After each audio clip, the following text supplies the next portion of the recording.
What's going on, Trey? What's up? How is everybody? I think everybody's doing okay. First things first, all you people that are in the chat, Anna, why do you have your hand up? You can get yourself up on the stage. I don't know how. Speak louder. No. I can't hear you. You sound like you're far away. Well, maybe First things first, all of you folks in the chat, could some of you people with green names that are not Chaser Academy subscribers confirm that you can see this event? I think that I made it free for everybody, but I want to make sure before we launch into it. So if there are any green names out there, Stormhunter Colt, are you a green name? Okay, perfect. Thank you very much, Stormhunter Colt. Appreciate it. I thought I had set everything up right to temporarily make the channel free for everyone, but I just wanted to make sure. So, okay, very good. Awesome to have all of you folks here. Got a special surprise for everyone, Trey, before I come on camera here. So, first things first.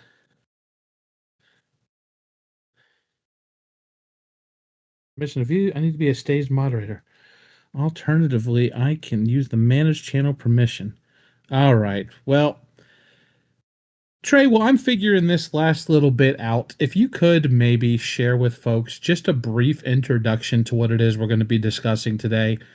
Obviously, it is a topic that is extremely important and also apparently quite controversial because originally this was paywalled, and we had some people reach out, share some thoughts about how, since it does concern chaser safety and etiquette, it might be a good idea to make this free for everyone, which is why we, as we always try to do, listen to our member feedback.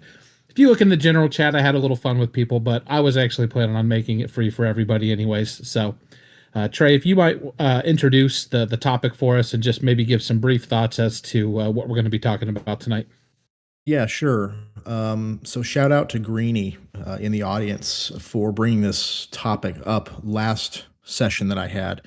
And as we know, I'm very big into the science, as you know, and that's kind of my bread and butter. But this, as a storm chaser coaching platform, is also about making everybody better storm chasers on the whole, and that includes being safe out there and chaser etiquette. And one of the things we're going to really focus on tonight, of course, there's the safety stuff we could go through. I really wanted to focus on more of the etiquette side of things tonight, road etiquette in particular. When we're out there chasing, when we're all looking at a storm, we know these days chaser convergence is very difficult to avoid. That's just kind of the way it is these days. So I really wanted to nail down some etiquette things with how you should go about, parking on the side of the road to watch a storm, stuff like that, things you should and shouldn't do when you're out there. And also etiquette as far as interacting with others. It's something we really don't think about all that much when we're out there, but when we're thinking about others, some people maybe are like to have conversations, some others don't. So we'll just touch on that as well. But this is mostly going to be focused on road etiquette when we're out there, and a lot of you may already know most of this stuff, but I feel like it's always good to review some of the things to do when you're out there in order to maximize the enjoyability of chasing for everybody out there.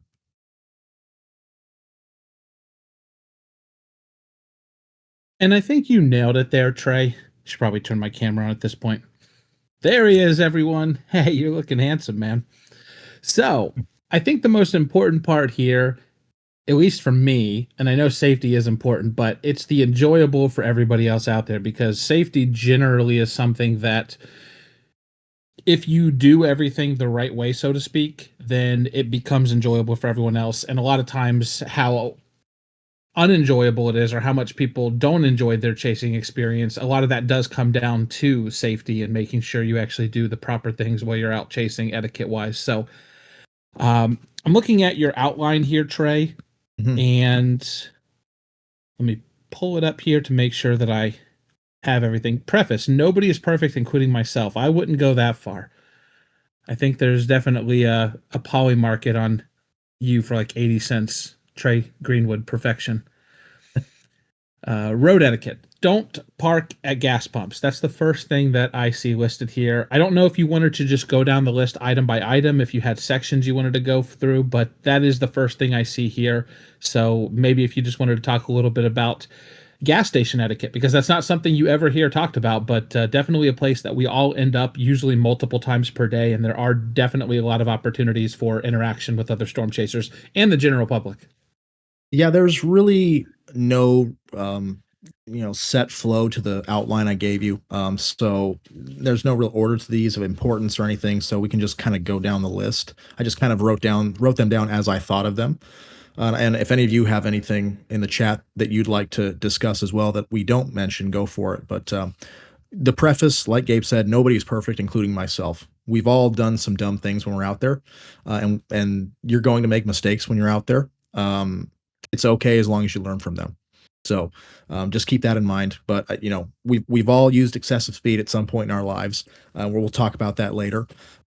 So nobody's perfect when they're out on the roads. But the more we can try to be better when we're out there, as far as behavior and etiquette and stuff, the more enjoyable it's going to be for everybody, even despite the chase or convergence that is so common out there. So yeah, starting off when you're just kind of waiting for the chase to get going, when you're at a gas station, don't park at gas pumps and just talk or go inside and leave your car there.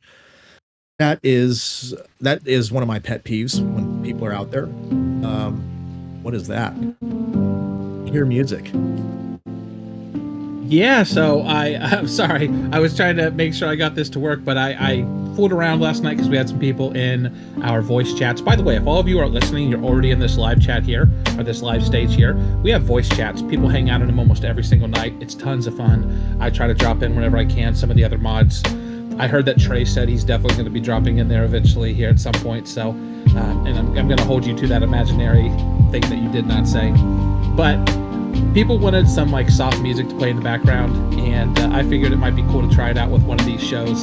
So a little bit of easy lo-fi beats here in the background for us, just a kind of casual conversation. It does seem a little loud on my end. Really? Is that loud to everybody that's listening? Yeah, I mean, yeah, it's pretty loud. So I'm gonna come Okay. in and ask this for Uber here. If you want to adjust the volume of the bot or mute it, just right click. You can adjust user volume to yourself personally, or you can just mute it altogether. Yeah, So it's not a master volume. Wow, Trey already muted it. Just Yeah, that ain't working for me. I'm sorry. All right. That Watch ain't this. working. Watch this, Trey. Watch this. Okay. Yeah, suck it, Fred Boat. All right, I like Fred it. Boats. Fred, you muted it. You obviously don't like it. Well, I couldn't. It's I okay. couldn't hear myself talk. That was the only thing. I like the lo-fi stuff in the background, but Yeah, we'll try it out. Yeah, I don't want people to get pissed off if it's a user by user adjustment thing. Then I know that some people, and I'm actually worried about how it might come out in the recording with my my brother doing the recording. So we'll save Fred Boat for the voice chat. So Goober, you and all the people who are over there hanging out each night, you can play around with it, add in your Spice Girl songs, your Creed, all that jazz. It's gonna be something. yeah. All right, Trey, I'm sorry. Gas station, back to business. Yeah, so just be considerate for everybody when you're at a gas station. Don't take up the pumps to wipe your windshield or whatnot and take forever at the pumps. Go park off to the side and don't take up the premium parking either. Remember that these gas stations are in small towns, and this theme is going to come up a lot tonight. These gas stations are in small towns, and these residents of these small towns are very well maybe oblivious to what's going on, or they just are kind of trying to get things done before things get bad. So we don't live in these areas. We don't belong there, so to speak. So let's try to make it be as courteous as we can to other chasers when we're there, but also to the locals who are just trying to go about their day. They didn't ask for this influx of 1,000 chasers to their town. So people may be just trying to come in and get gas. So just be courteous in that regard before the chase. If you're parked at a gas pump, get your gas and park. If you're going to wait at that gas station, maybe go around to the back or go around to the side. And that's the way to do that. I see that a lot when we're out there. And it's inconsiderate to everybody else. So just make sure you're doing that when you fuel up before the chase. And I'll kind of skip around. Yeah. I already know that I'm going to have a ton of fun with this session because it's going to give me a chance to like hop on my holier than thou white horse here and descend from the heavens down to people and proclaim some things that have been on my mind for a little while. And here's one of them. This doesn't just apply to gas stations, but I certainly see it when I've been out chasing. You have to stop and get gas. You have to use the bathroom. Obviously, this was an unplanned detour. The storm is racing away. You are extremely hurried and you peel out of the parking lot. You're driving 25 miles per hour with people walking around the parking lot, holding their kids' hands. There's families out there. Like, just stop. Stop rushing when you're in the parking lot. I know that the signs posted, if there ever are any posted, is usually like 10 miles per hour, but just like go like 5 miles per hour in a parking lot. I promise you that if the 20 seconds it takes for you to pull out of your parking spot, go softly to the exit and then roll out quietly and safely and get back on the road is the difference between you catching and you missing the storm. You just need to eat it at that point. Like, you shouldn't be trying to make up seconds and minutes when you're storm chasing. You should be thinking in terms of like hours or at least half hour increments, because if you start thinking down to the minute, like, oh man, if I can save a minute here, if I can save 2 minutes there, 30 seconds here, you will be in the wrong frame of mind, like you're playing a video game, and you're going to do something really dangerous. At best, you're going to piss off the locals, like Trey said. At worst, we've already seen what the worst can be with storm chasing accidents that have happened before. Yeah, definitely. And we're going to get to speed and stuff like that in a little bit here. I might skip around a little bit on the outline, Gabe, if you are following along. So I'm going to skip to some of the points in the interacting with others section here. So Okay. that same thing, when you're just waiting around for storms in a local town's gas station or something, try not to talk too enthusiastically about the setup, or try not to gush over the setup and say things like, yeah, this setup looks amazing for destructive tornadoes or something like that. Especially if a local asks you, hey, what's the weather looking like? Or if you're talking with maybe the cashier at the counter or something like that. Try to keep your enthusiasm in check a little bit, because again, these people they may lose their lives and property, or their families' lives and property at some point during the day, and we don't want to act like we want to see that. We want to be respectful of them. And so when you're talking about the setup, and they ask you, hey, what's going to go on? What's happening later on?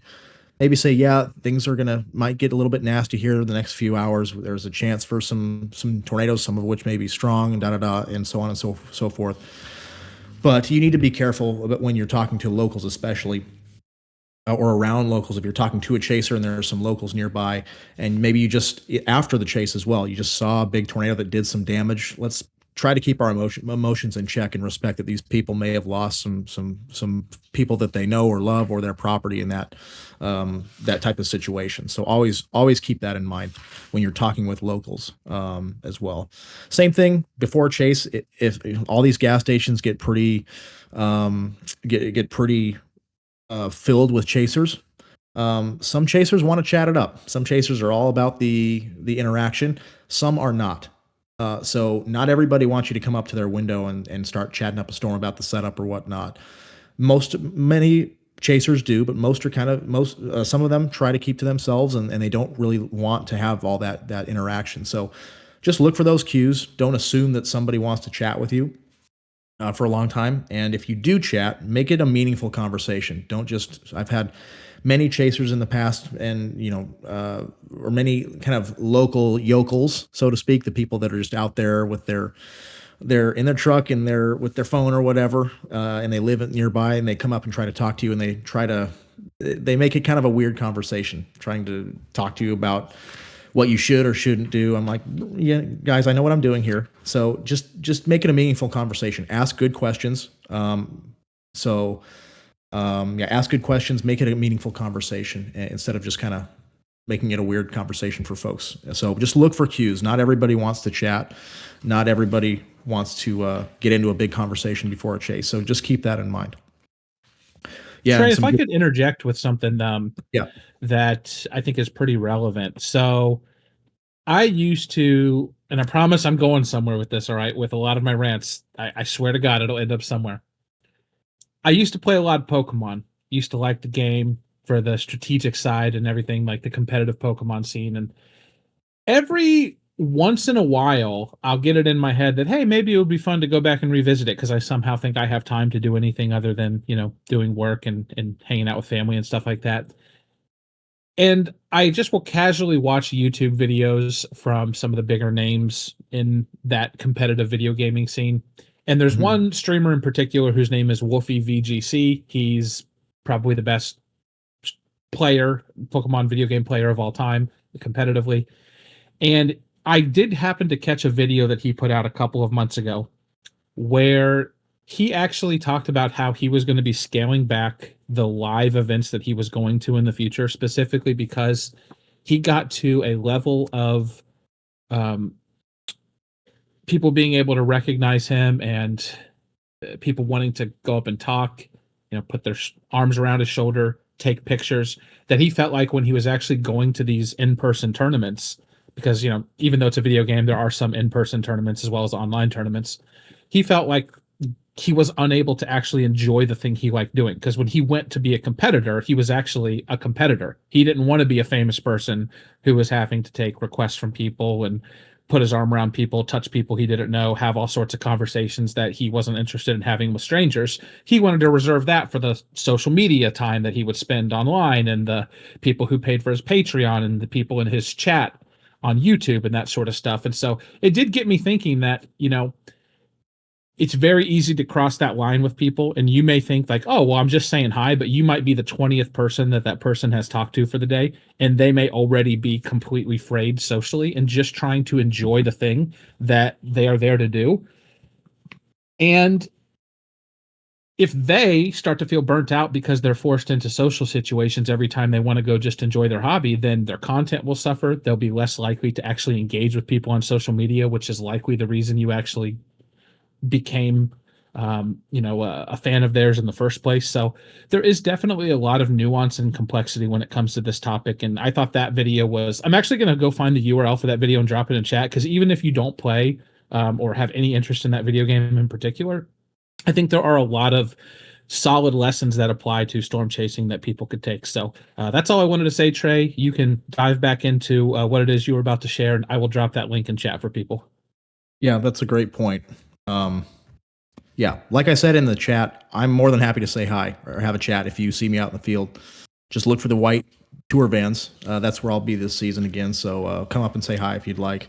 But yeah, not everybody is like that. So we just have to respect that if they're not.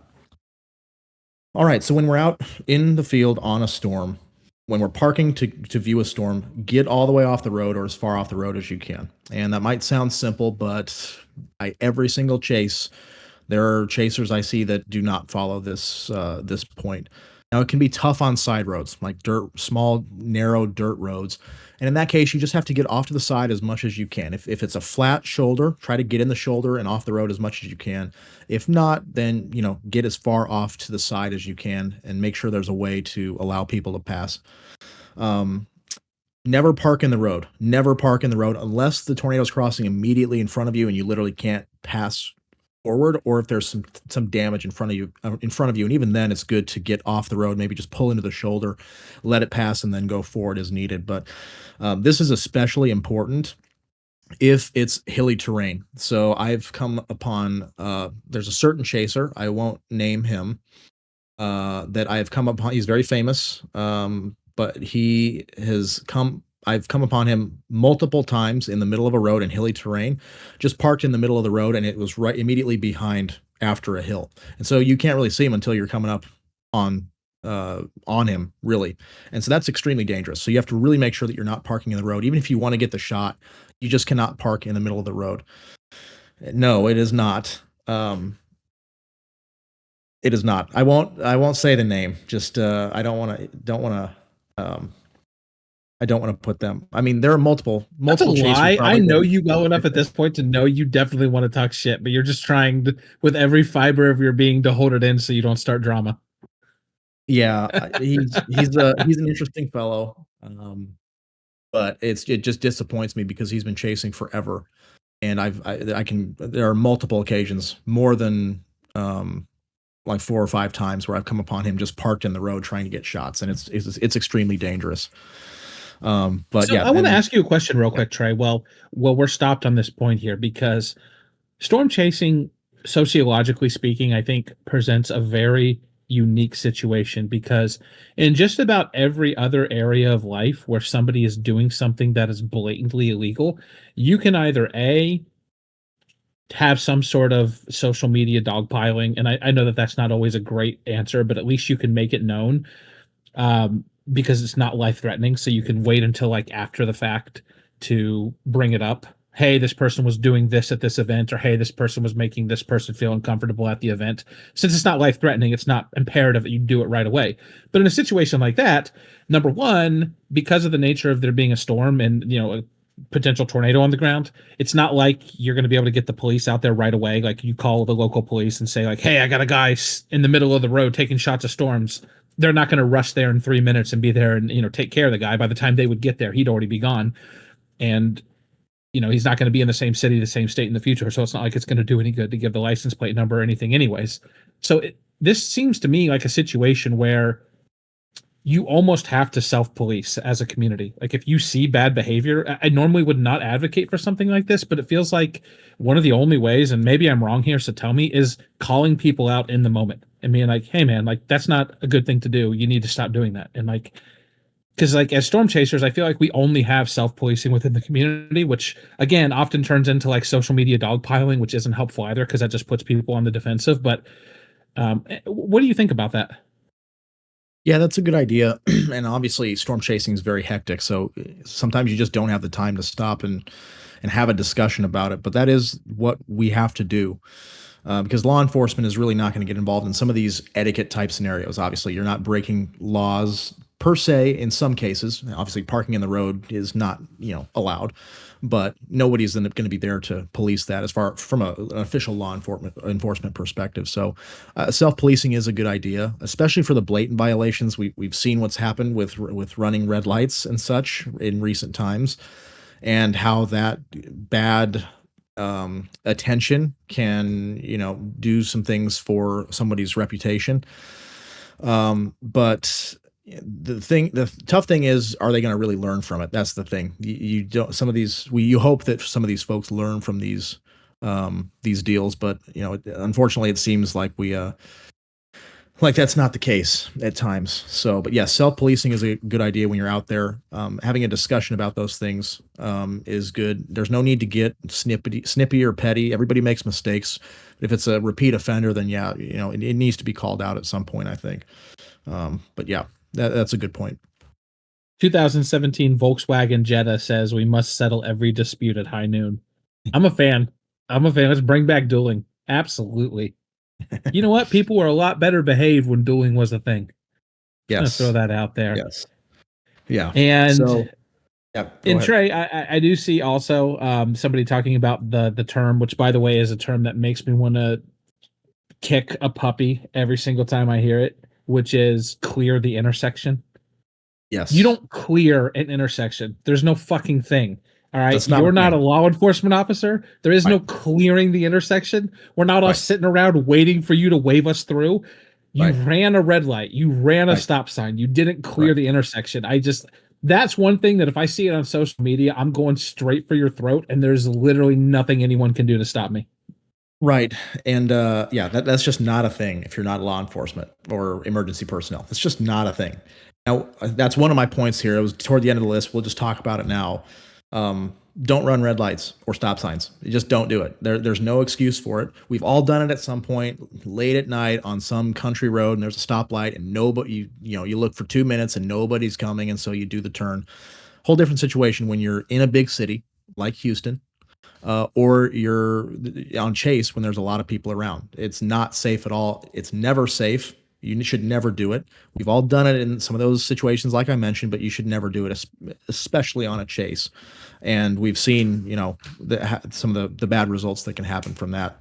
And so we just that's just something that cannot happen. Running red lights and stop signs. That's just a no tolerance should be had for that. And to go along with that, when you're out on some of those back real rural areas where they have just the gridded, real rough dirt roads out there, a lot of times there are not stop signs at those intersections. So what we do on tours, it's our tour protocol, is that whenever we come up to one of those intersections of in the real rural areas that don't have stop signs, even when they have stop signs and we stop and we're getting ready to go, we always slow down and we look both ways before we cross. Even if there is no stop sign and we don't have to slow down, we always do. So, I think that might be a tip that some people don't think about all the time. Those real rural back roads, they don't often have stop signs on them. Always slow down and look both ways, even multiple times before you cross. That's just gonna keep you safer in the long run, because not everybody is going to do that. Not everybody's going to be cognizant enough to do that, and there's no stop sign. They may just plow through it, and then you're coming at the same intersection. That could lead to some pretty bad situations. So, my recommendation, when you have those areas on the back roads that don't have stop signs, those intersections, always just stop, slow down at least anyway, significantly, and look both ways, maybe multiple times before you cross, just to be on the safe side. And I want to throw something out there, Trey. That's great advice. I want to throw this out there too, so I can kind of balance my range, so to speak, here, to use a poker term. Yeah. I'm not trying at all to act like I'm levitating above everybody. In fact, you've already mentioned one thing that I know I'm guilty of, and I was already thinking about how in the future I need to approach situations, which is just casually talking about the setup within earshot of, gas station clerks, locals that are coming in to purchase, cigarettes, bottled water, get gas, that sort of thing. I've definitely done that before. I've had conversations with convenience store clerks, gas station clerks, and been like, oh yeah, like could be potential for big tornadoes. And like you said, they're already on edge. So you're just adding to the anxiety. So I'm definitely not above a lot of this stuff. This advice you're giving are things that I'm going to be taking into account, implementing into my own chasing strategy as well. But I have been telling my daughter, and if I don't think she's anywhere around here right now. She also works for Storm Chaser Coaching. I've been telling her since the moment she sat down in a vehicle for the first time that I was going to be absolutely ruthless with her when it came to driving safety, because driving is like the one thing that people will do every single day of their lives for the rest of their life that is disproportionately unsafe compared to everything else. Most people aren't skydiving, they're not going deep sea diving, they're not riding motorcycles or doing any other number of dangerous activities, climbing rocks, whatever. So for most people, the average person on planet Earth, the most dangerous thing they're ever going to do is something that they do every single day just by getting into their vehicle. And there's just not enough reverence that is paid to that. And so that's something I really wanted to instill in her from a young age. So it's not like me just trying to be holier than thou with storm chasers or anything like that. It's something that I really do feel incredibly passionate about, because it's the dumbest thing in the world when somebody dies because you had to check your phone and send a text message, or you were looking off at something else and not paying attention to the road. And it's entirely avoidable, at least for the most part. Obviously there are edge cases, but anyways, just wanted to throw that out there so nobody thought I was trying to be like any more of a pompous asshole than I can be occasionally. Yep, that's a good point.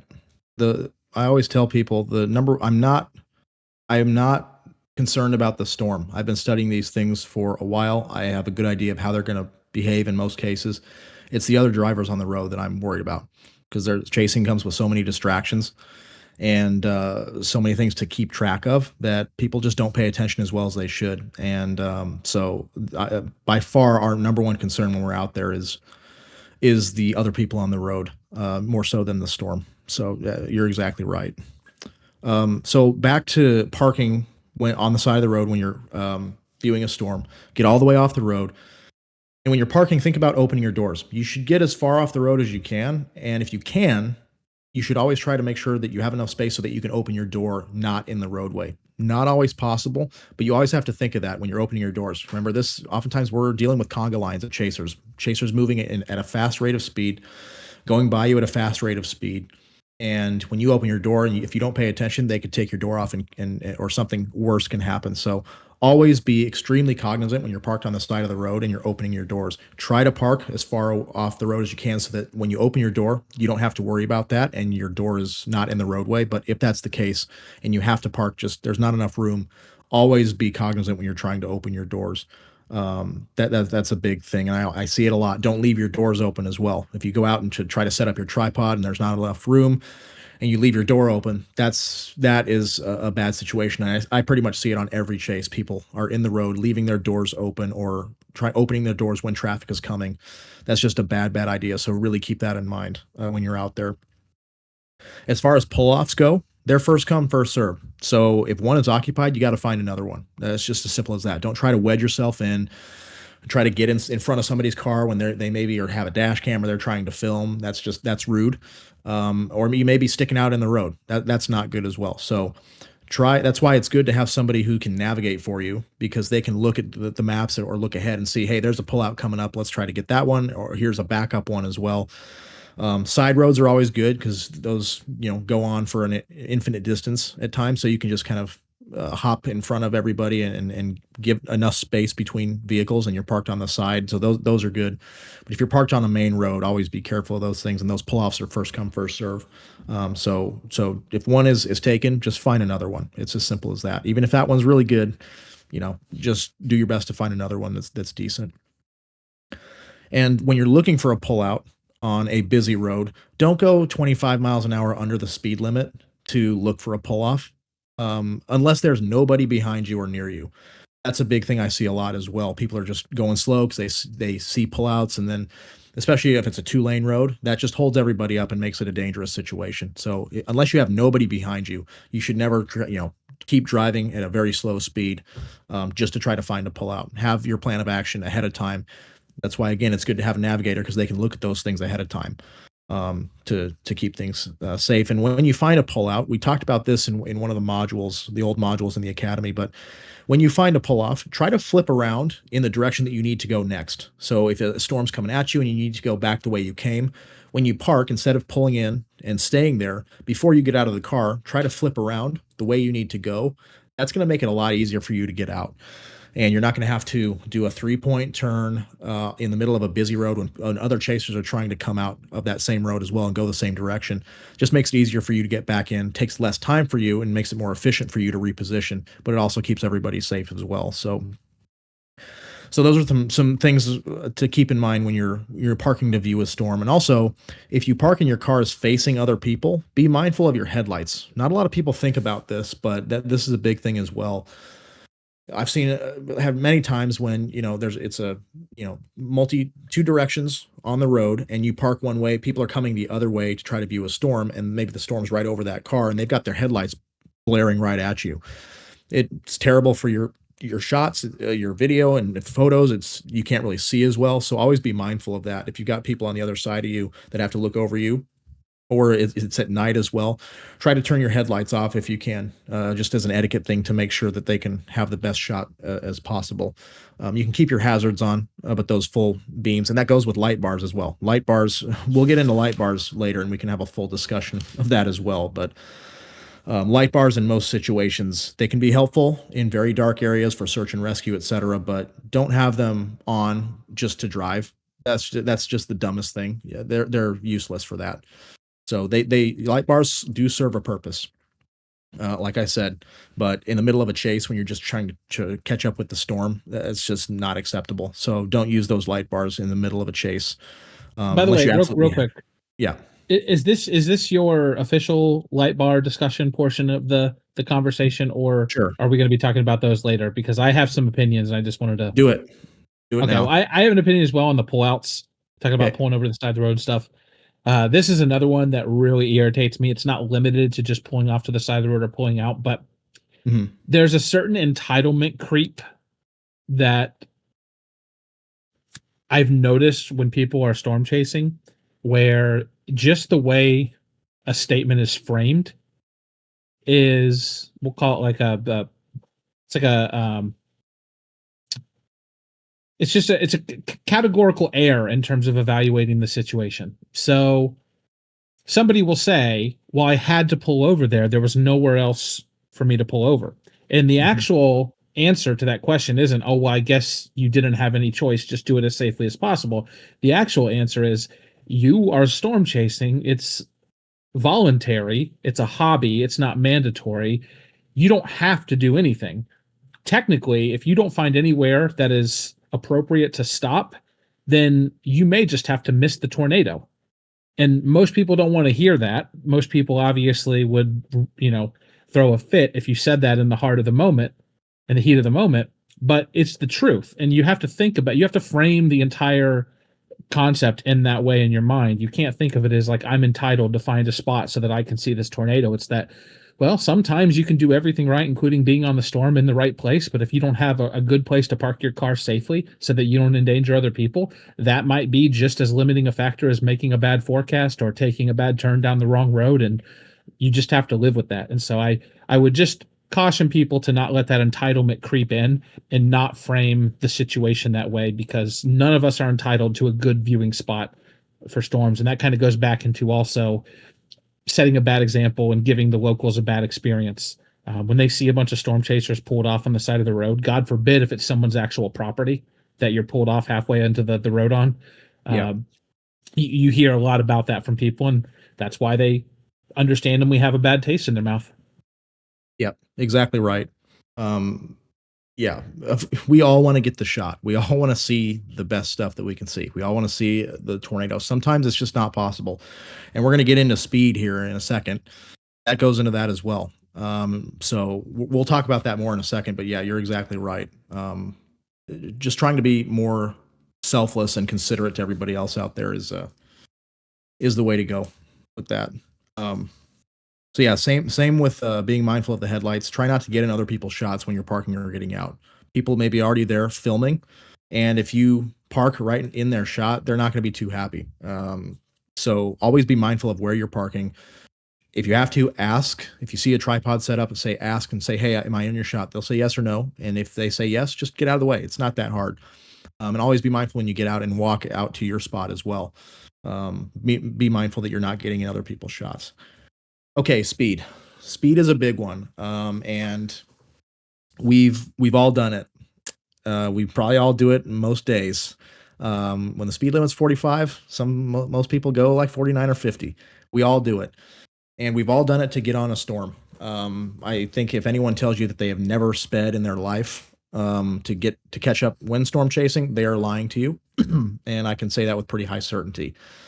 If you have to speed to get to a target storm or to get to a certain position, you need to improve the way you chase or forecast. If you have to speed, you've done something wrong. So the goal is to be in a position where you are not doing something wrong and you are able to get on the storm and execute your chase as you need. Not always possible, and we've all done it. The main advice is to whenever you can, do not use excessive speed. Just try to obey all traffic laws when you can. I'm not condoning using excessive speed at all.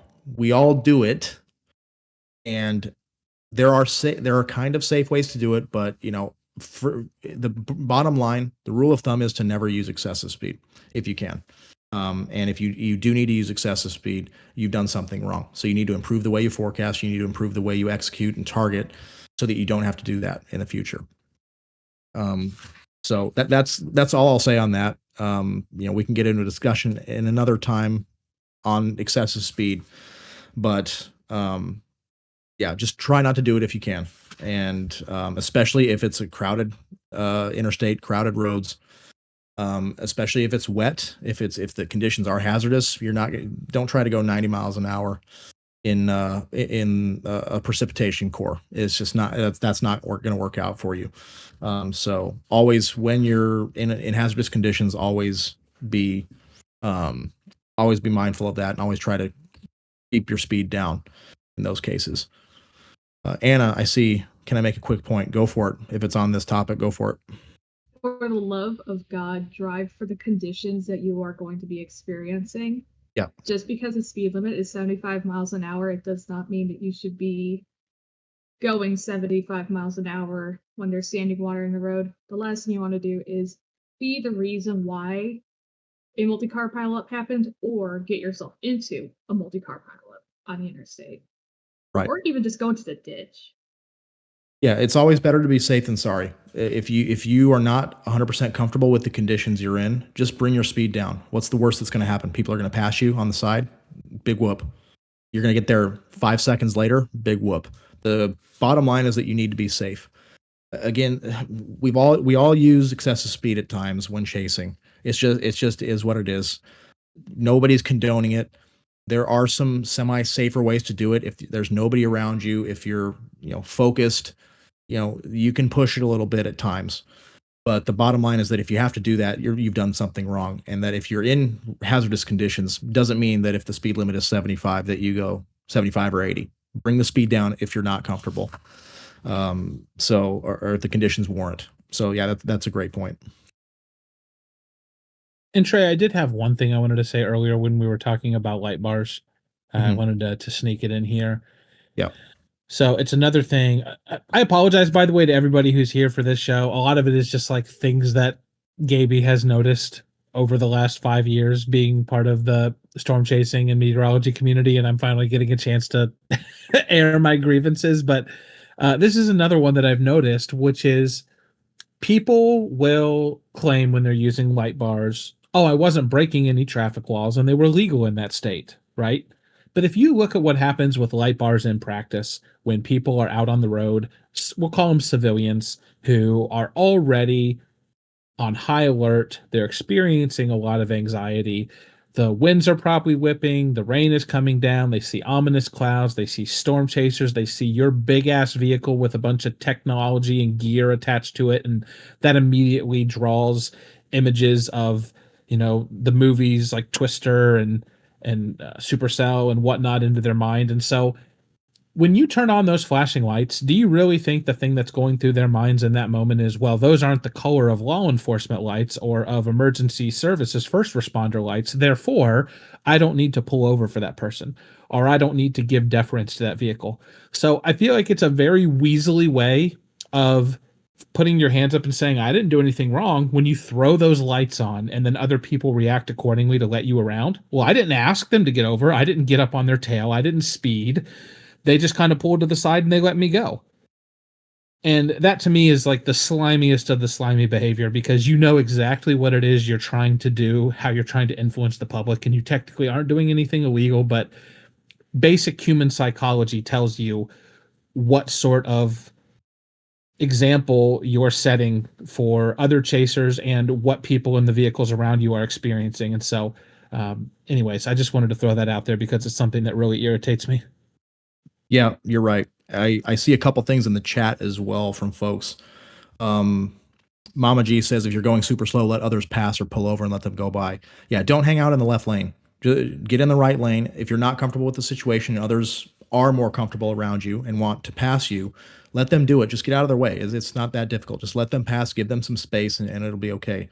It's not a competition. We're not, it's not NASCAR. We don't need to see who gets there to the finish line first. It's about safety. So let people pass if they're confident enough to drive a little bit faster than you. Just let them pass. Get over to the right. Don't hang out in the left lane, and you'll be fine. And then another thing here, Sanus Northeast Chaser says, if you need to be seen, turn on your hazards. They're there for a reason.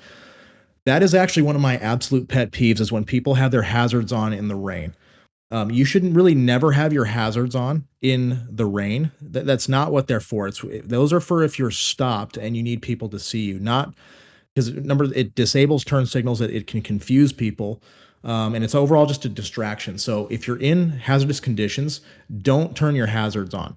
I know hazardous conditions, hazards, that's not what they're for though. So if you're just driving in the rain and it's a little bit difficult visibility, don't rely on your hazards.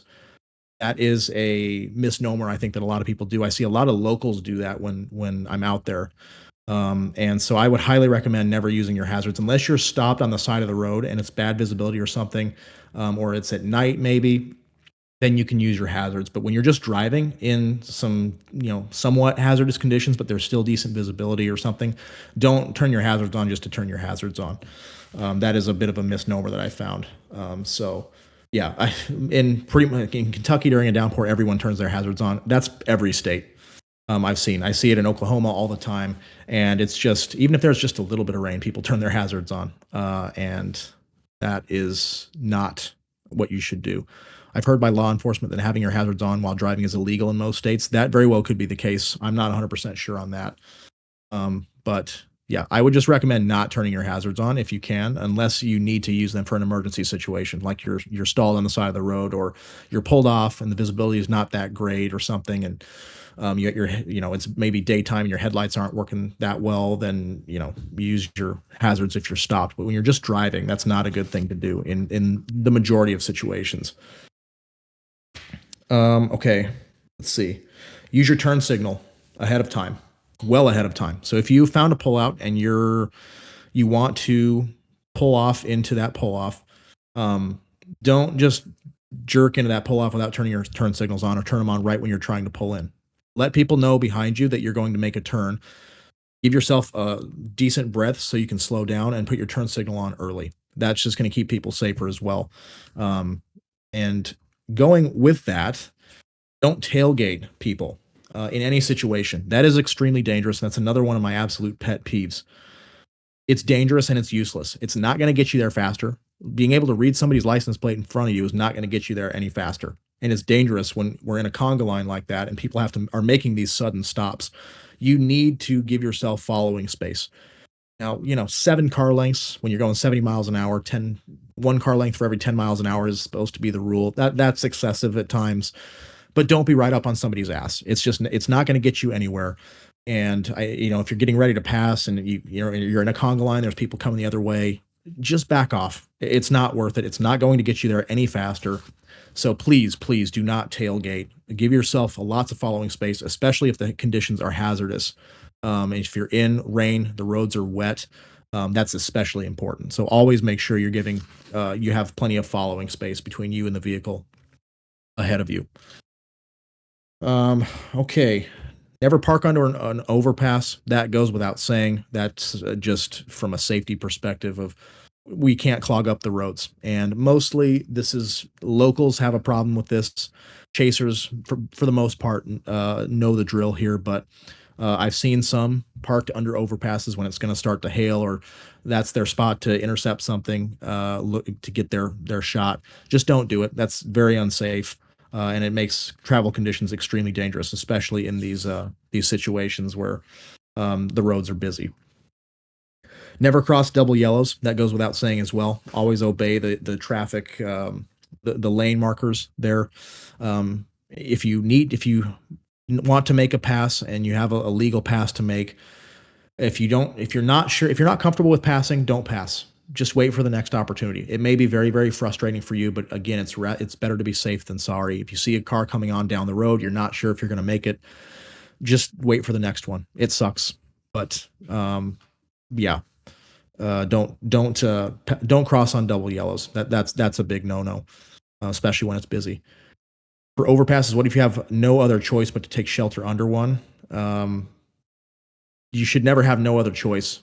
There should always be other places to do. If you're a chaser, you should have your escape routes as well. That's one thing. You shouldn't. There should never be a situation where you have to take shelter under an overpass. We know the dangers that come with tornadoes and overpasses. We don't need to go over those, but you should always have your escape routes. And an overpass should never be your last resort. So if you're in the worst possible situation, I would try to find a ditch.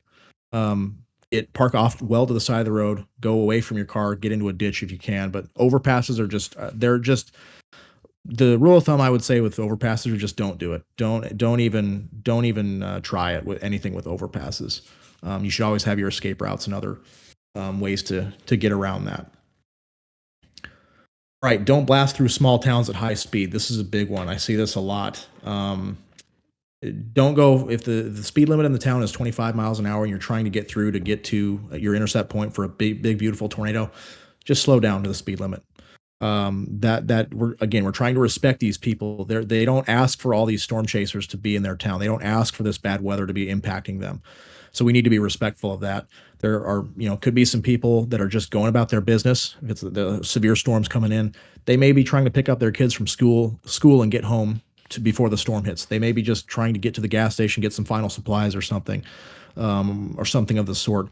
So we need to be very respectful of that. And from a safety perspective, that goes without saying. We need to, there may be pedestrians, there may be, people outside, there may be cars pulling out here and there. So always when you're going through these towns, small towns especially, just slow down to the speed limit. And there may be cops there as well. Oftentimes you will get some law enforcement there outside those bad towns.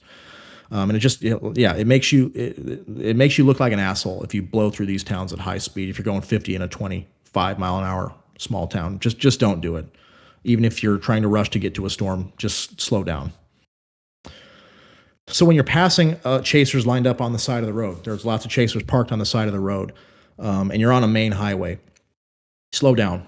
Same thing as if you were going to yield to a police officer that's parked on the side of the road, or just as common etiquette and general everyday driving. If you see somebody pulled off on the side of the road fixing their tire or something, you get over to the other lane and you slow down a little bit. Just do that when you're passing chasers. That's something we always do when we're on tour as well, because we know, of course, it's just the right thing to do, but people are not always paying attention. There may be people that are just, darting across the road with very little notice. People may be opening their doors. They're oblivious to what's coming behind them. So always just slow down. If you're passing a big group of chasers on the side of the road, just slow down. Maybe give them a little space if you can. If you can't, definitely just slow down a little bit. It's just going to make everybody safer in that regard. Don't go on private property. That goes without saying as well. So just try to avoid private property when you can, unless the owner lets you on. So it kind of goes without saying there. Again, don't get mad at locals who are just going about their business during the heat of a chase. We've all been in a situation where we've got, Farmer Joe in his tractor on a road. We're trying to get out of the way of a storm or reposition, and there's, a tractor driving on the road, or there's somebody going real slow. That's likely a local. Just relax. And again, 30 seconds is not going to make the difference in your chase in most cases. So don't get mad at locals who are just trying to go about their day. Again, they might be picking up their kids from school. They might be just trying to get from the grocery store back home. They may be trying to just prepare themselves for the storm that's incoming. Don't get mad at them for that. They're just trying to follow their local laws. And it is frustrating to get stuck behind somebody going pretty slow on the road that's a local, but just realize that we don't belong there. We're here for our own personal satisfaction and our own hobbies. These people live in these areas, so we have to really respect these people. That's an interesting one. Amish people. I've actually seen some Amish in Wyoming on a chase before. Amish or Mennonite. We saw a horse-drawn caravan on the side of the road. It's frustrating, but never an excuse to be an ass. That's a good way to put it. Don't try to weave in and out of a conga line by making short passes. So we've all been in a situation where we've got a conga line. It's a busy chase day. There's cars as far as the eye can see, and you've got the couple assholes who are on your ass, and then they try to go out, and then they make these quick passes and try to pass one or two cars at a time. How much time is that really going to save you? It's really not going to save you much time. What is it going to save you? Half a second? Good for you. So that is one of my pet peeves as well. It's not going to save you any time, and it's very dangerous. So just don't do it. We're all trying to get to the same place. We're trying to be as efficient as we can. And just because you want to go 85, it's just not going to happen. The conga line and the convergence is just something you have to factor in these days as kind of a forecasting metric. Just like CAPE or wind shear, we've got to factor in the convergence. So if you want to chase in an area where there's less convergence, go to a secondary or tertiary target. If you're going to pick the big targets, then you're going to have to deal with that a lot. And just don't be an asshole. Just get in the conga line, take what you can get, and just get in with everybody else. It's not going to save you any time, and it's very dangerous. Don't set up your tripods in the middle of the road. That's another one I see a lot. And when you're crossing a road, use extreme caution. We've already kind of covered that. But if you want to cross a busy highway, look both ways multiple times before you cross the road. It's something we're excited. We're focused on the storm, and we want to get our perfect shot, our tripod set up real quick. But chasers aren't paying attention most of the time. They're going at a high rate of speed. They're not following these things that we've talked about. They're not slowing down when they see people on the side of the road. So be very, very careful when you're crossing the road. Don't set up your tripod near or on the road in any capacity, make sure you're off the road a good distance. We always tell our tour guests to, when we park, stay to the right side of the tour vans, because then we know that they're well away from the road. And we always say if they need to cross the road, they have to come to one of us and ask if they can cross the road, especially if it's a busy highway. Just some safety protocols we have in place, but those are also good things to keep in mind when you're on your own as well. Don't follow people. So don't be those groupies who follow certain chasers, or it's not safe, and they don't want that, and it can become a safety issue if they're planning an interesting, dangerous maneuver relative to the storm, and you're behind them. It just creates a whole scenario. We had that in Raxpole one time when I was with Raxpole. We had a local family just following us, and the storm was bearing down on us. We had to get out of the way of the hail, and they were just parked right behind us on this very tight dirt road. So we had to kind of yell at them to get the heck out of the way, so we could back out and get out of the way. So don't follow people I that have a you don't fun know. game though. If you are a chaser of any renown and you do have someone that you perceive as following you, wait until you go to a fuel station or something like that. If they pull in, then you can confirm they're there, and then just wait for them to leave and follow them. That's a good one. I like that. It's I like a fun that. little game. I was thinking might be cool to play just to pass the time. But anyways, back to you. Yeah, I like that.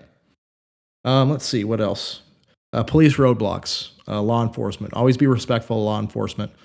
They're just, most of the time they're just trying to do their job. We've all, had some incidents with law enforcement at times, but they're just trying to do their job in most cases. So the roadblocks, sometimes they just don't know any better. And we might think the roadblocks are a dumb idea at certain times, and with the storm, the way the storm's going, it might not be a great idea to have a roadblock in a certain place, but you always have to obey those roadblocks. There's no need to get feisty or get uppity with that and go to jail over a silly roadblock. Just find another way around. And if there's no other way around, then you're just going to have to settle for the view that you've got. So always be Right. mindful of that. If they ask you to leave, leave. So, with that in particular, is there ever a situation where you decide it's important to actually convey information about the storms to the law enforcement because they're taking an exactly wrong action that could put themselves or other people in danger? So I've never actually had that situation come arise in the field myself, but there is a time and place. Certainly, if a strong tornado is bearing down on a certain road and they've got the roadblock going, it's a decent idea. I know, for example, the closest thing I can think of off the top of my head is Jeff Petrowski in Joplin telling the officers to get the sirens going. There's always a place for that, as long as you're respectful, and you're not trying to brag, oh, I've got a PhD or something or whatever. Just be respectful. Say, you're a storm spotter, trained storm spotter or whatever, and that if you talk it through with them and you're respectful, then there's definitely a place for that. But just trying to pass roadblocks just to pass roadblocks is not a good idea, and it's not going to end well for sure. But there certainly is a place if safety is definitely in jeopardy, then yeah, there's certainly a place for that.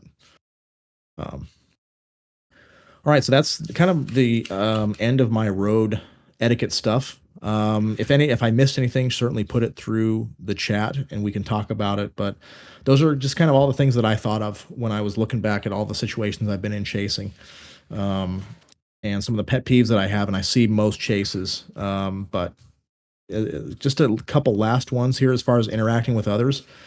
And these are just kind of from a person to person standpoint. Don't gloat after an event.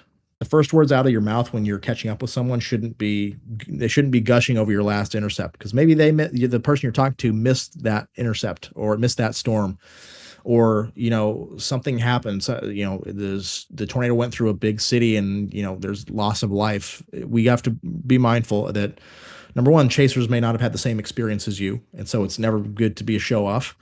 But we tell this to our tour guests a lot. These storms have a human impact, and we have to keep that in mind. We can celebrate seeing an awesome tornado or an awesome supercell with great structure, but there's a human impact to these, and so we definitely need to be careful of that. Same thing goes for if you're around locals as well. If a damaging tornado went through their town, you don't want to be gloating about it or saying how, oh, I got so close, I got the best footage. We need to be mindful that that they may have lost friends or lost property or whatnot. So and to go with that, don't go shoving a camera in storm victims' faces after an event. That's just disrespectful. We've seen some instances of it in the past. And if you're filming damage to get footage for brokering purposes or for selling it, just try to be discreet and be respectful. If they tell you to leave, just leave. Sometimes, a lot of times they'll work with you, especially if there wasn't loss of life.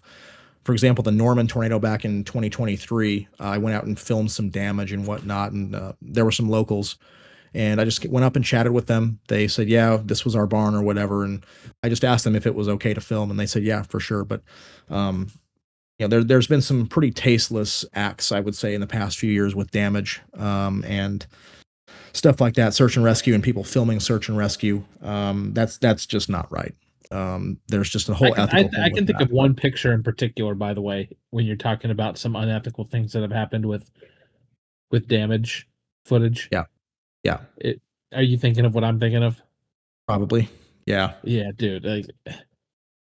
Yeah, and to add to what it is you were talking about with being respectful at the fact that people's homes are getting destroyed and people's lives are being changed. I don't begrudge anybody this, so I'm not calling anybody out in particular, and I understand why people do it because we all react differently in the moment when we have our adrenaline surging. But man, I think it's a good idea to try and not overlay you and your excitement onto video footage that you're taking if you plan on posting it publicly. And if you Right. do, especially with the AI tools that are out there, getting rid of that footage. Not just from like a personal enjoyment standpoint. I hate listening to people scream about tornadoes.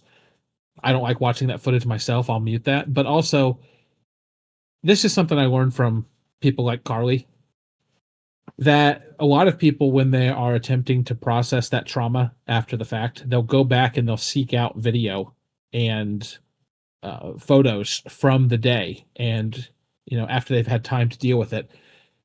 So just imagine when you're posting a video of you screaming like, oh, massive tornado, oh my god, it's going, oh my god, look at it, it's ripping. Imagine how that sounds to a person who has spent like 2 or 3 years processing all of this. They lost their house on that day. Maybe someone even died. Maybe they lost a limb, and they're watching that. They're trying to come to terms with it, get some closure. And then they hear some, 16-year-old idiot screaming about how awesome the situation is as it bears down on their neighborhood. So just something to keep in mind. I understand why people make that mistake. I understand why it happens. It's natural with emotions and adrenaline, but just if you do it in the moment, maybe think about cutting that out with AI, which can do a really good job of isolating the audio and getting rid of your voice. Yep, or worst case, just mute it. I've had a lot of situations where we've been excited in the car and we were screaming, and it kind of ruins the footage. So I just mute it. Yeah, but that's a great point. If just try to be even keel, and if it's okay to be excited, but again, we have to recognize that there's a human impact to these storms, and that if you're filming a damaging tornado going through a big neighborhood and it's chucking debris, that's probably not a great time to be saying, "Oh my God, this is amazing," blah blah blah. So yeah, just keep that in mind. So yeah, that's pretty much all I have. If there's any questions or anything or any other topics you guys can think of, definitely fire them in here. But that's basically all I have. I do have an essay that I found from Chuck Doswell on the safety stuff. Now, Chuck definitely goes sometimes a little overboard, I think, with the safety stuff at times. RIP to Chuck, great tornado scientist. But he's definitely a little bit curmudgeon-y when it came to the new generation of chasers. But I just posted that link in the chat there. He does go through a really good essay about the principles of safe storm chasing. He identifies the number one threat as being on the roads. And others, and he goes through all the different stuff, and it's a great essay to read, and I would highly recommend reading it. Goes along with, and it covers a lot of the stuff that we talked about. But that is that's a great essay to read. Can we go over knowing your limits and bailing? Yeah, that's a good thing. Not necessarily going along with the etiquette stuff, but for safety stuff. Yeah, the bottom line is, if you're not comfortable with a situation, just get out of the way. If you are even if you've got the shot of a lifetime potentially, but you've got to do a pretty dangerous maneuver to get to that spot, you're not comfortable with that, just back off. It's not one chase is not worth your life. So that, yeah, well, it froze there for a second, but yeah, one chase is not worth your life. So just because you have the opportunity to get to an amazing spot or something for an incredible shot, if you're not comfortable with it, just bail. So know your limits. You'll perhaps get more attuned to being more aggressive with time, but the last thing you want to be is a casualty from a tornado just because you did a maneuver that you weren't comfortable with and didn't execute it properly. So yeah, if you're not comfortable with the situation, just bail. There are always going to be more storms.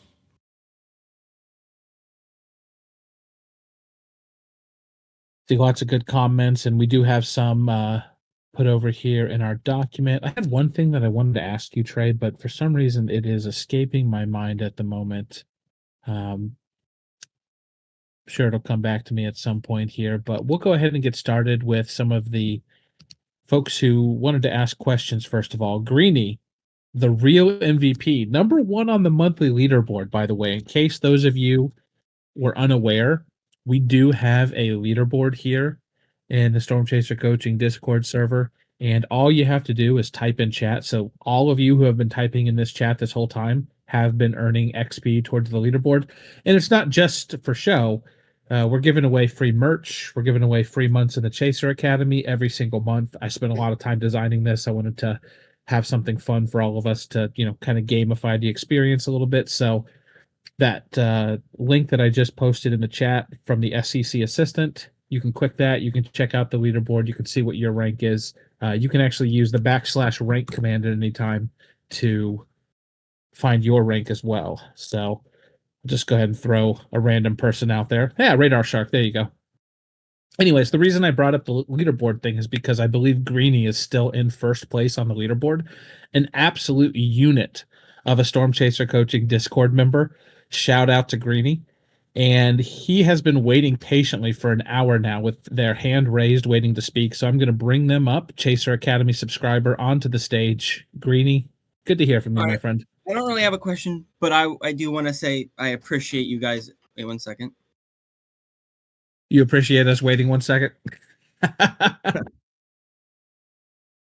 We heard you. You weren't muted before. Yeah, you're good to go, man. Oh, he's muted now. Okay, well, Greeny's just going to stay up here on stage and hang out with us then, Trey. I'm going to throw you the next one. Whenever he's ready, he can pop in. Sure. So, Zacharologist says, what do you do if everyone else is filling up the extra spaces? What's your go-to option if you can't really go to a gas station? I'm guessing they're saying if all the spaces at a gas station are filled up. So I said before that I do enjoy conversation, people coming up and saying hi. I certainly love that. But when it gets real busy, I like to go out and find a side road just outside of town and just sit there. You obviously don't have the amenities of the gas station right there. But a lot of times on tour, what we'll do is we'll go to the gas station, do our bathroom breaks, final fill up, final snack runs and whatnot. And then we'll go to a staging area just outside of town, maybe find a hill overlooking the area of interest or a side road where we can have a 360 view. That way we can focus on the sky and what it's doing. And that usually is going to be much less busy than a gas station. But certainly if you can find a Love's or something, there's usually infinite space there. So you can at least find something, just pull around back by the semis or whatnot and sit there. But I always like to go outside of town and watch the sky, focus on what the clouds are doing. Of course, that's going to give you a good idea of how the event is evolving with time. I see some people asking about the leaderboard stuff, so you got to use /rank and then hit enter or choose a member. Yep, those are the two commands, /levels, which shows you the leaderboard, /rank, and then you can either just hit rank and it'll show you your rank, or you can choose anyone else who's part of the server and it'll show you their rank as well. So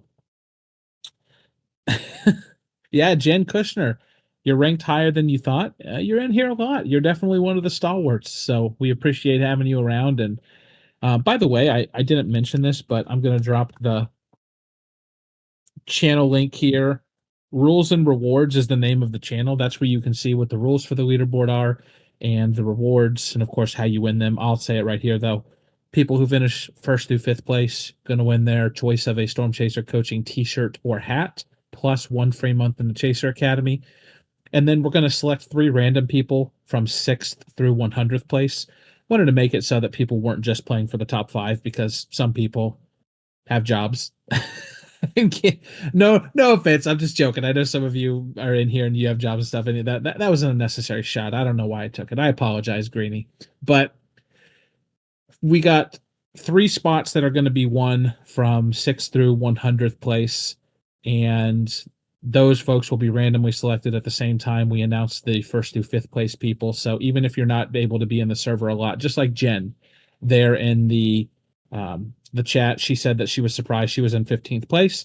She's not in here chatting a whole ton of the time, but it doesn't take a lot. If you're just in here hanging out, the XP does add up and you can climb the leaderboard. So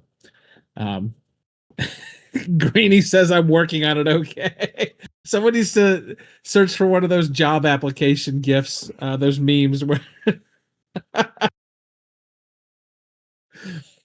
All right, Greenie, if your dad has left the room, you can unmute yourself and hop back up on the stage here. All right. I just wanted to say I appreciate you guys switching this to everyone. I thought it would be important that, considering that it's becoming a bigger issue in the storm chasing community, that this is something that gets exposed to everyone. And I know that you have other other influences who talk about it. It's particularly Skip Talbot. But I know there's examples of people having no issues with chaser convergence. I think El Dorado, Oklahoma, good example of people knowing how to work and share the road. But I know that especially in 2024, late 2024, and this year, it's gotten really bad. And I thought that, instead of just sitting back and complaining and doing what a lot of people do, instead of actually doing something, that I would bring it up. And I was happy to hear that you guys were already thinking about it. But, I thought that it was just something that needs to be pushed a little more. Yeah, it does. I mean, chaser convergence these days is just unavoidable, even on the super off-season setups. Like the other day, that slight risk in the Southeast, I heard a lot of people were still chasing. 10 years ago, that would not have been the case. So the chaser convergence is becoming unavoidable these days, and there are ways to combat it. There are ways to have good etiquette on the roads, like we talked about today, so that we can make it a safer environment despite all the cars on the road. Just a safer environment for everybody. And if we all practice these things, I think we'd be much happier, and we'd be able to chase storms much more effectively, even with the amount of cars on the road. So, yeah, this type of stuff is real important, and I'm glad we made it free as well. I think it's important for every chaser, regardless of your skill level or experience. So, I found it pretty honorable, which I would like to again say thank you. Again, I'm sorry if me and my friends got a little pushy and picky and nabby with it, but I just found it very, it was kind of passionate to me, because when I brought it up, I was hoping that it would be for everyone, especially considering how big of an issue that, chasing safety is becoming, especially with, a lot of big chasers being reckless, not naming anyone, but, people could list a good list, of, big chasers that are very reckless. Yeah, 100%. Yeah, I appreciate you. No problem at all. Yeah, I appreciate you giving us this topic. We were of course planning on doing some stuff with this, because not a lot of people talk about the safety stuff. It's mostly just the science stuff, and of course the science is my bread and butter. But the safety stuff applies to everybody, and regardless of your skill level, it's important. So yeah, thank you for bringing this as an idea for a session. Yeah, and I just want to say too that obviously I like getting into the mix, and if you guys are giving us shit, we're going to play around and joke around with you and stuff. So don't ever feel bad about that, Greenie. If we didn't want to do it, I'd have just put my foot down and said no. But we're always going to listen to our subscribers, especially, but all of our members as well. And when you guys say something, we definitely try to take it into account. Hell, that's the whole reason we're here on Discord. People said they wanted more interaction. They wanted more opportunity to ask questions and hang out with all of our coaches. So We always appreciate the feedback, and shout out to the person that I'm about to bring up on stage, by the way, 2017 Volkswagen Jetta, which is the most ridiculous screen name of all time, but I love it. They are the one who actually got me to make this free for everybody. I challenged them. I said, subscribe to the Chaser Academy and I'll make this free for everyone. I would have done it anyways, by the way. So I don't want to make it sound like I was trying to blackmail 2017 Volkswagen Jetta into paying us $9 per month. By the way, only $7.20 if you subscribe annually per month. Just something for you guys to keep in mind. Go ahead and drop a little subscribe command into the chat there. But 2017 Volkswagen Jetta, I'm going to invite you up on the stage. So let us know what's on your mind, my friend. I just want to bring up the fact that earlier when I said about bailing on chases and such, is that, as you guys said, there will always be another risk. And if you're not comfortable with the parameters, you're not comfortable with the setup in general, it's high precipitation, as someone else pointed out. Again, there will always be other storms. It's not I can't speak right now. It's not worth throwing your life out just to get a chance of seeing something. No one's going to make fun of you for it. You know, occasionally, yeah, you'll make the wrong choice and miss out on a setup. But as I said, there will always be more. Yeah, exactly. It's not right. worth throwing. It's not worth kicking the bucket all over the chance of seeing a tornado. Absolutely. Yeah, and I feel like storm chasing has gotten so competitive in recent years with the drive for the best footage or best video sales or getting the best shot. It seems to just have gone away from people chasing because they love extreme weather and love cool stuff. And I really wish we would get back to that. That's what I've tried to do personally in the past few years. I don't even use my cameras hardly anymore. I just use my iPhone to film, and I try to get my eyes off the screen and look at the storm more these days, just because I want to really rediscover why I like chasing, and that's just because I love tornadoes and I love severe storms. And unfortunately, it's just been the competitive drive has overtaken storm chasing a little bit too much, and that has allowed, I think, some of these bad behaviors to permeate chasing, unfortunately. So we'll see where it goes from here. Got some more great comments to throw your way, Trey. Mama G, Academy subscriber. Thank you very much for that. She says, a friend was just trying to get out of their truck and the wind gusted and took the door off. It can happen quickly. If it is very windy, try to get out without opening the door all the way. So I thought that you were going to say without opening the door at all. And I was like, man, you must be nimble, like sliding out of the window and everything. But yeah, point taken. Very, very good. Yeah, we that is one thing we do. We tell our guests in our orientation meeting for each tour, the vans have barn doors, so the side doors open outward. So the wind is an extreme issue with that because they can just blow open. It can hurt somebody. They can break the door hinge, which we've had happen multiple times. So yeah, that's something we always keep in mind when we're out there. Good stuff. Next up, we have Sanist Northeast Chaser. I think they raised their hand. Is your hand still up? Okay, we'll let Sanist Northeast Chaser up on the stage. What's going on, man? Okay. Basically here, I'm just throwing out my opinions on. I'm not asking anyone to agree with them or I just want to ask. Oh boy, here we go. I want to hear what some other people. I just want to hear what Trey has to say about this. Sure. Like I said, I'm not asking anyone to agree with me or do anything like that because y'all can do whatever the hell you want.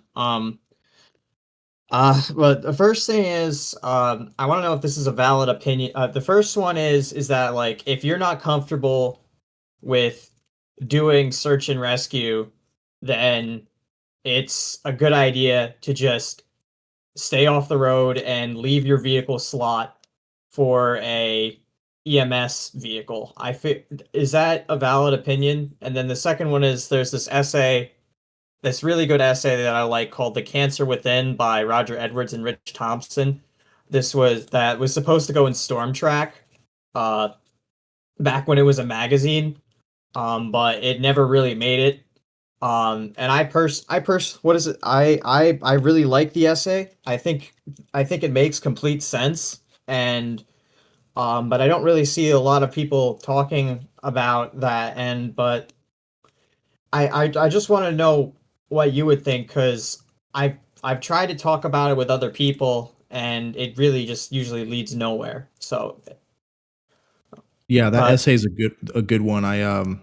I saw your link earlier and we have been just getting a glimpse of it here over the past few minutes, and it's a great essay. So yeah, that's definitely a good read as well, with a an epilogue by Chuck Doswell, go figure, who wrote the essay that I posted earlier. So yeah, definitely would recommend reading that. But as far as the search and rescue thing, I don't think that's necessarily a fair assessment, a fair opinion. I don't think you shouldn't chase just because you aren't comfortable with search and rescue. I think that's because if we're just saying high end days, well, homes can get destroyed on low end days as well. You can have a marginal risk and have a big tornado go through unexpectedly, and people are going to be out there regardless. So I don't think that's fair. I do think, though, that I think every chaser should have some CPR training or some experience, at least on a basic level with that, because inevitably you're going to come across some type of damage, and it's good to be able to have a little bit of knowledge in helping after the fact, if that's the case. So while I don't think it's fair to say you can't chase if you're not comfortable with CPR or search and rescue, especially on a high end day, I do think every chaser should have some type of basic CPR training or some type of training in that regard. So that's kind of where I stand with that. Just wanted to add in a little something here. I've done EMS school before in the past, so I've learned a thing or two from that. Finding a CPR course is really, really easy. Actually, it's very easy to get your CPR certification. Only takes about one class, and you get all of that knowledge and your certification. If you go to the American Heart Association website, you can put in your zip code and find a class near you. They'll do it by different levels. So there's like your basic level, and then there's basic life support for the healthcare provider, which is the level of CPR certification that I have. You can do just the basic CPR level. If you're going to the summit, on that first day around 9 o'clock in the morning, they will be having a CPR course available for people to take. If you do want to get into the search and rescue and the medical side of things, please do your research, or you can find an EMS class near you. A lot of colleges have them. It's a 6-month course. Take that, learn everything, and you can potentially use it in the field. But do not say that you are a healthcare provider or EMT if you are not practicing as a healthcare provider or EMT. It actually can get you into some trouble. Yep, great point. I'm glad they're offering that at Chaser Con. That's good.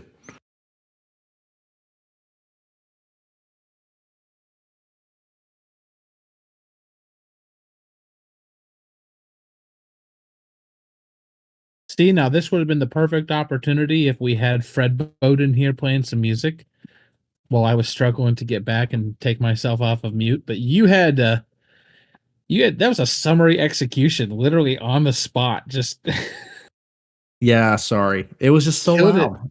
killed it I in the just crib had to before kill he it even right had a away. chance. Jesus. Absolute savage. I already know that about you, though. It's something that most people don't know until they get to peel back the curtain and work with you for a little bit. Trey is ruthless. Absolutely. Diabolical. Okay, we have a comment here from Dean Barry. Dean, what's going on, man? Always good to see you in here. He said if it's blinking red, it's a stop sign. If it's blinking yellow, you have the right of way as long as you're going straight or turning right. If the stoplight is out completely, it becomes an all-way stop. 100% agree with you.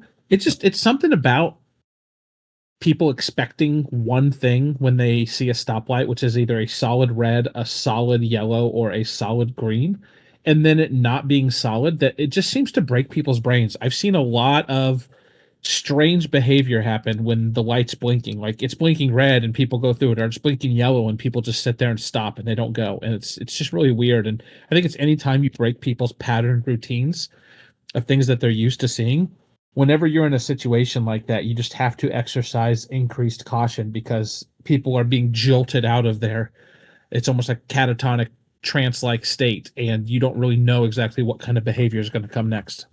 Yep, exactly right.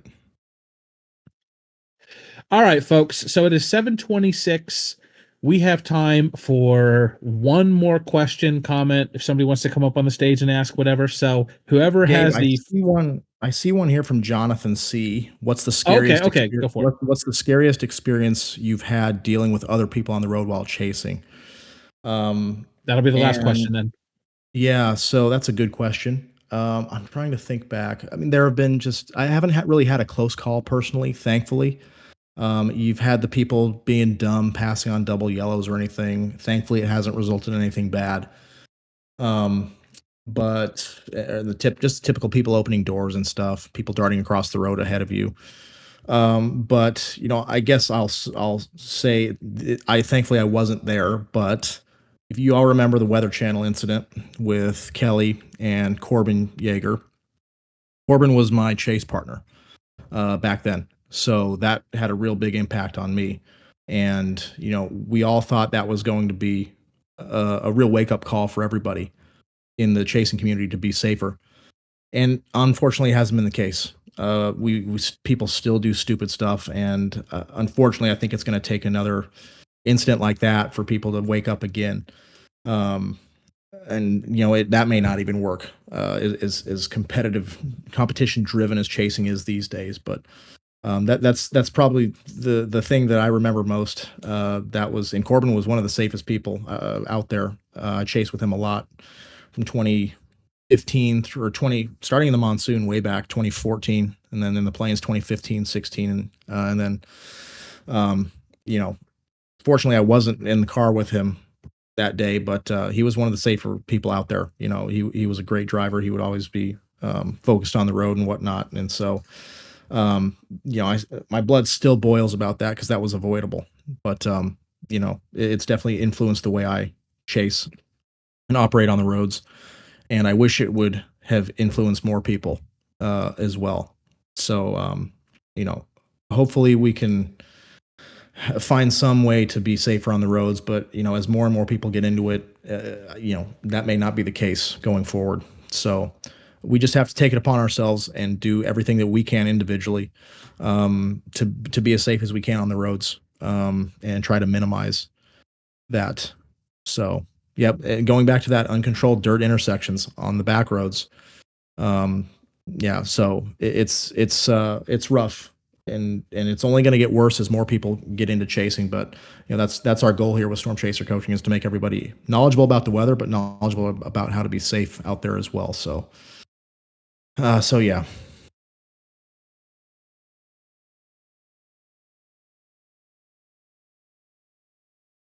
Well, Trey, thank you very much, first of all, for sharing that story. I know that's got to be something that's difficult for you to talk about. And Yeah. I think it is a great way to end this coaching session with something that will hopefully hang heavy on people's minds. So that way, the next time they're out storm chasing, they think that, if I only go 10, 15 miles over the speed limit, I might be able to get there before initiation. They'll just back off, enjoy the ride. And I forget who it was. Was it, I think it was 2017 Volkswagen Jetta. I'll never get over that name as the actual username. I think they said that that's their vehicle. I totally get that. I just never would have thought that would be someone's username. But I think what they said rings true, which is just there's always another storm to chase. You don't have to make it to this one right now. It's a journey, and you never reach the destination. Storm chasing is something you can do for the rest of your life. Why cut it short because of a couple dumb decisions now when you could have the next 20, 30, 40, 50 years storm chasing? If you're in your teens, you could legitimately, you play your cards right, to borrow the meme format from WX Twitter. If you play your cards right, you could storm chase for the next 60 or 70 years. It's not like you actually age out of it like a sports or something like that. So just relax and enjoy the ride. Yep. And like Volkswagen says, chasing is fun, but going home afterwards is more fun.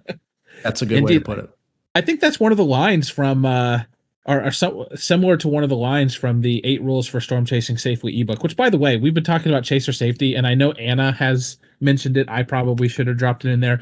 We do have a couple of free ebooks. I'm dropping that link to that channel in the chat. But one of those ebooks is 8 Rules for Storm Chasing Safely. Trey wrote it, and that's one of the lines you talk about. Basically, is that your number one goal is to get home safely. Yep, absolutely. There's always going to be another storm. And even if it pains you in the moment to miss that perfect view or miss the tornado for some reason, if you can't get there safely, it's just not worth it. So just live for the next chase. Getting home safely is the number one goal. Amen to that. Well, thank you all for joining us here. Great crowd. Glad we could make this free for folks. And if you didn't get a chance to watch the entire thing, this room, since it's the group coaching room, is going to go back to being subscriber only after we're done here. But I am going to put this episode in the office hours replay channel. So that way, even if you remain a free member of our Discord server after this, you'll still get access to the replay if you want to go back through and watch it again. If you didn't get a chance to see the whole thing, that sort of jazz. So thank you all very much and have a wonderful night. Take care, y'all.